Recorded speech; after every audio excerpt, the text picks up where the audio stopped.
ಒಂದು ಆಟೋ ತಗೊಂಡು ಕಸ್ಟಮರಿಗೆ ಕೊಟ್ಟು ಈಗ ಇಲ್ಲೇ ಇದ್ದೇನೆ. ಇಲ್ಲಿ ಅಂದರೆ ಇದು ಎಲ್ಲಿ ಇದು ಆನೆಗೆರೆ ಹತ್ರ ಬರ್ತದೆ. ಆನೆಗೆರೆ ಹತ್ರ ಇಲ್ಲೇ ಬರ್ತದೆ. ಇದು ಆಚೆ ನೋಡಿ, ಆಚೆ ಸೈಡ್ ಹೋದರೆ ಇದು ಅಲ್ಲಿ ನೋಡ್ಬೋದು ನೋಡಿ. ಇಲ್ಲಿಂದ ಆಚೆ ಸೈಡ್ ಹೋದರೆ ಅದು ಬೈಪಾಸ್ಗೆ ಬರ್ತದೆ ನೋಡಿ. ಮತ್ತು ಹಿಂದ್ಗಡೆಯಿಂದ ಹೋಗೋದು ಬೈಪಾಸಿಗೆ ಬರ್ತದೆ. ಮತ್ತು ಇದು ನೋಡಿ, ಇದು ಇಲ್ಲಿ ದುರ್ಗಕ್ಕೆ ಹೋಗೋ ದಾರಿ ಬರ್ತದೆ ನೋಡಿ. ಇಲ್ಲಿ ಈಚೆಯಿಂದ ದುರ್ಗಕ್ಕೆ ಹೋಗೋದು, ಮತ್ತು ಆಚೆಯಿಂದ ಆನೆಕೆರೆ ಕಾರ್ಕಳ ಸಿಟಿಗೆ ಹೋಗ್ತದೆ. ಇಲ್ಲಿಂದ ಸಹ ಹೋಗ್ಬೋದು, ಹಾಗೆ ಕಾಣೋದಿಲ್ಲ ಅದು ಸರಿಯಾಗಿ. ನಾನು ದೂರ ಇದ್ದೇನೆ ಹಾಗೆ.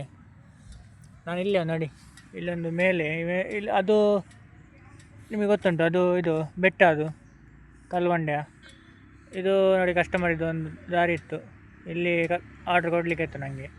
ಹಾಗೆ ಅಲ್ಲಿ ಕೊಟ್ಟು ಬಂದದ್ದು. ಈಗ ಒಂದು 4 ಗಂಟೆ ಆಗಿದೆ, ಈಗ ಆರ್ಡ್ರ್ ಕೊಟ್ಟು ಬಂದೆ. ಹಾಗೆ ಇದು ಯಾವುದು ಇಲ್ಲಿ ಬರ್ತಾರೆ, ತುಂಬ ಜನ ಬರ್ತಾರೆ.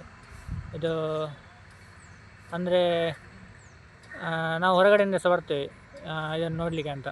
ಹಾಗೆ ನೋಡ್ಬೋದು. ಇದು ನೋಡಿ, ಅಲ್ಲಿ ಮೆಟ್ಲು ಕಾಣ್ತದಲ್ಲ, ಅಲ್ಲಿ ಮೇಲೆ ಹೋಗ್ಬೇಕು ನಾವು. ಮೇಲೆ ತುಂಬ ಅದು ಬೆಟ್ಟವನ್ನು ಹತ್ತಬೇಕು. ಹತ್ತಿದ ಮೇಲೆ ಅಲ್ಲಿ ಒಂದು ಇದು ಕಾಣ್ತದೆ, ಯಾವುದು ಒಂದು ಪ್ರತಿಮೆ ಕಾಣ್ತದೆ. ಅದು ಮತ್ತು ಕಲ್ಲಿನಿಂದ ಮಾಡಿದ ಒಂದು ಪ್ರತಿಮೆ ಕಾಣ್ಬೋದು ನಾವು. ಒಳ್ಳೆ ಉಂಟು ನೋಡಲಿಕ್ಕೆ.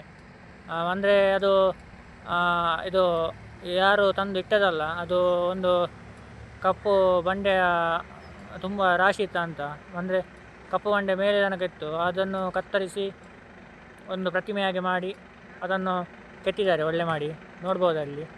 ಹಾಗೆ ಅದು ಕತ್ತರಿಸಿದ ಬೆಟ್ಟವನ್ನು ಸಹ ನೋಡ್ಬೋದು. ಹಾಗೆ ದೊಡ್ಡದು ಬೆಟ್ಟ ಇತ್ತು, ಕಪ್ಪು ಬಂಡೆದು, ಅದನ್ನು ಕತ್ತರಿಸಿ ಹಾಗೆ ಮಾಡಿದ್ದಾರೆ, ನೋಡ್ಬೋದು. ಒಳ್ಳೆ ಉಂಟು. ಮತ್ತು ಮಾಹಿತಿ ಬೇಕಾದರೆ ಕೇಳ್ಬೋದು ನೀವು, ಅಲ್ಲಿ ಕೊಡ್ತಾರೆ ಅವರು. ಹಾಗೆ ಮತ್ತು ಕ್ಯಾಂಟೀನ್ ಬೇಕಾದರೆ ಅಲ್ಲೇ ಉಂಟು ನೋಡಿ, ಅಲ್ಲೇ ಉಂಟು. ಕಾರ್ಕಳದಲ್ಲಿ ತುಂಬ ಉಂಟು ನೋಡಲಿಕ್ಕೆ, ಬರುವವರು ಕಾರ್ಕಳಕ್ಕೆ ಬರ್ಬೋದು.